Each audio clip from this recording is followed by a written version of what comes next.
Hey guys, quick video, little training video for the Vienna players out there. Now, if you're not a Vienna player, you've got 2 or 3 choices, right? You can switch off now and get on with your day.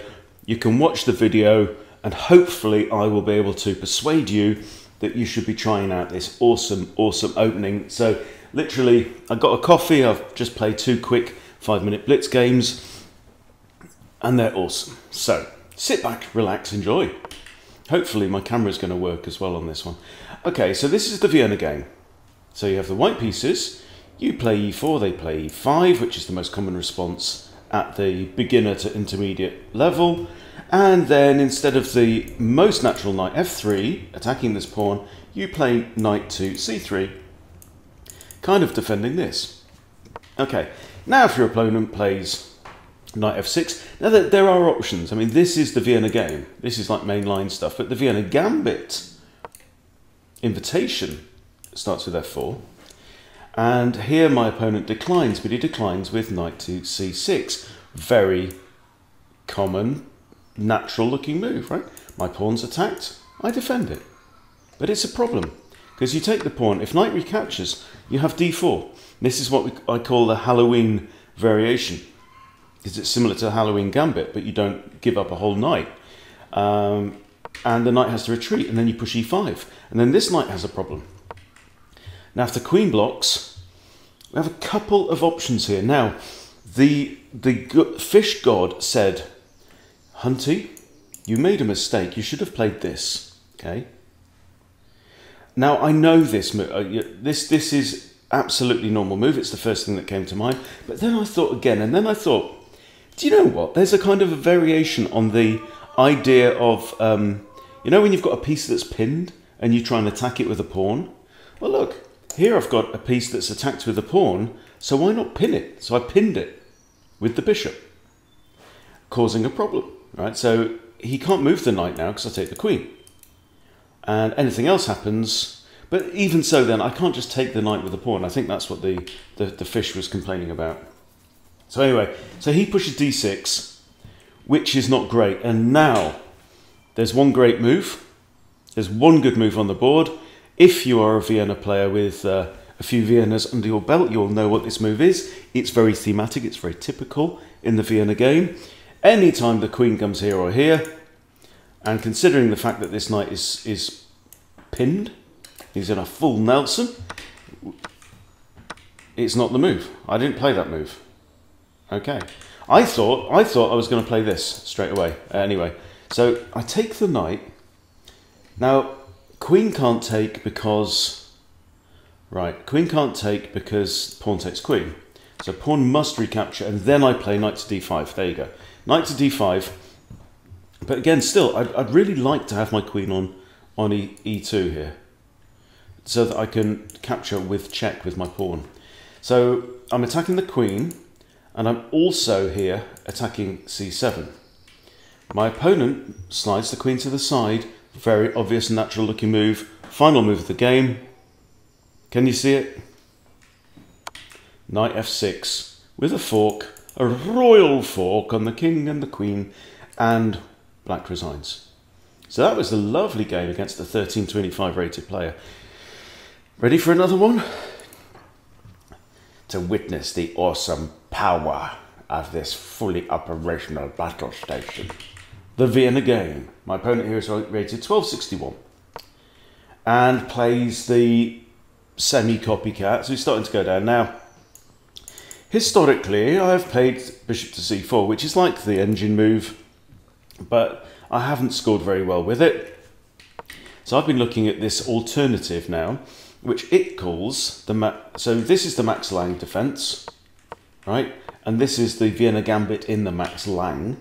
And if they take, you play this, and this is called the Steinitz Gambit in the Vienna. Steinitz, very clever, has got lots of lines and gambits named after him. This is the Vienna version of that. Well, it's not the version of anything, it's the Steinitz version of the Vienna. So we have this lovely centre. We've managed to deflect in King's Gambit style, or Vienna Gambit style, the pawn away from the e-file. And now we have g5. So black here is trying to hang on to his spare pawn. generally inadvisable. So he's really weakened the king side here. The king is now going to have to go that way to find safety.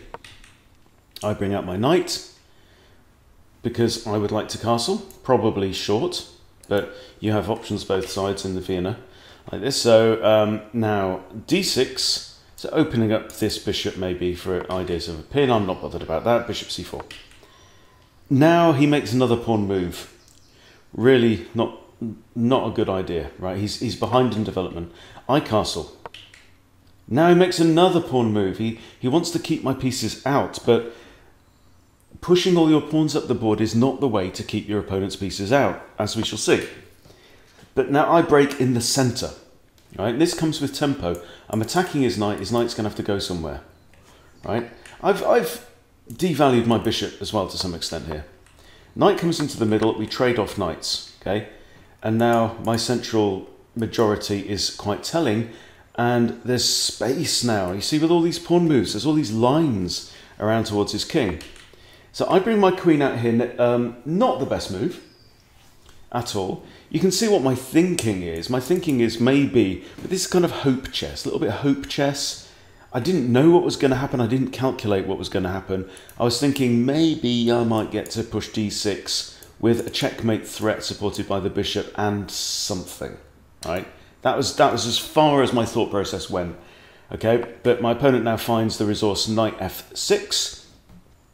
My queen can't stay there. She can't go there. She's going to have to come all the way back to one of these squares. So she comes back to f3, and now bishop g4. Again kicking my queen. And now I'm starting to think, oh, this guy's up for a scrap here, isn't he? So queen d3. Now he brings out his queen. And you see with that one loose move, I've allowed black to develop with tempo on 2 moves. So here suddenly, right from here, look at this, right? I've got 1-2 pieces out on the board. I've got a good center, right? Black's got no development whatsoever. With one scrappy move, boom, bang, boom, and suddenly he's got 2 pieces developed. And it's black to move. See? So I gave away my 2-piece development advantage with 1 loose move. Now his queen comes out, and now we're equal in development. We've both got a knight, a bishop, and a queen out on the board. Difference is, however, and the reason I'm actually in front, is because I'm castled and he ain't. My dark squared bishop isn't looking like it's got many prospects, though, with this big dark cloud on the dark squares approaching down the king side. So dark squared bishop jumps out to d2. I connect my rooks. I complete development, right? Now he castles long. Well, he was never going to go short, was he? We knew this. And now, look at this. Queen and bishop on this diagonal, and I'm starting to eye up this. Now, queen defends this as well as the pawn. So it's not on, but very good thing in chess. You see an idea, write it down in your head, you know, save it for later. It may come in useful, you never know, right? Or there may be a different move order, or something else may need to happen. Work backwards from there, you know, to try and make it happen. So this is the idea of this, is to stop the queen from coming in here and maybe attacking my pawn here. Although it's, to be honest, it's not an important pawn. And now rook a to c1. I just think in general, put a major piece in line with your opponent's king, right? If you can't think of anything else to do, improve. We're in the middle game, we're improving. The idea of this move is to improve my rook by lining it up with my opponent's king. You know, this rook to here lining up with the queen, similar theme, wouldn't be a bad idea, but let's see what happens. Now the queen has a sniff around b2. I'm not bothered about b2, right? Oh, it comes with check as well. Yeah, so I have to move my king. She takes b2. Right? Can you see a way that it could all go tits up now for black? Okay. Starts with rook b1, hitting the queen. Now, the queen can now take another pawn, right? If black is greedy and short-sighted and, you know, maybe a bit foolish, he may grab the pawn. Oh no, black, what did you do? Right? Now, here, I also had the option of capturing here straight away And if pawn takes, queen takes, check, king has to move there, that would have been winning. Right? But so maybe I played this move prematurely. Right? I've got 3 minutes 22 on the clock. It didn't take me 4 seconds to calculate that sequence. I should have calculated it there and then. Okay, anyway, laughing boy grabs another pawn, thinking, look at me, I've got material, whoop-de-doo, I'm up 3 pawns. It's calm rook a1, right? I want this pawn, but I don't want the queen defending it, right? It's already defended once. So off you go, queenie, right? Now bang. Okay, queen can't take because rook takes queen. And if pawn takes, queen takes, king's forced to there, rook f b1 and it's mate. So the king moves. Bishop takes. I want that bishop out of the way. Take the bishop. Okay, rook. Okay, only 1 legal move now. Well, in fact, 2 legal moves. King could have gone there as well. Or queen blocks. But if king goes into the corner, then rook a8, checkmate, innit? Okay, so queen blocks. I don't even take the queen. Even more glamorous move, right? The queen has pinned herself. Anytime a piece jumps in the way to take a bullet for the king, right, it's pinning itself. That means this queen can't move. Can't move off of this file, right? So, queen there, check, and the only legal move is going to be this, and then queen to a8 would be mate. Beautiful, beautiful stuff. I love the Vienna.